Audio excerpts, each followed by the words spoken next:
you know, and to me that's intriguing.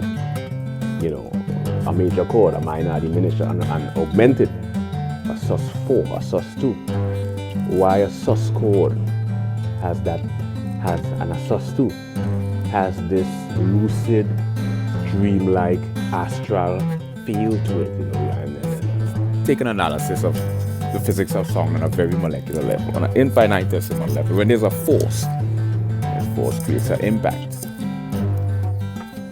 The impact creates energy, or emerges, energy emerges.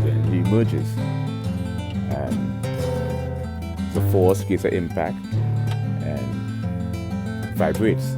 Energy emerges and vibrates. And then it propagates at, let's say, around 700 plus miles an hour.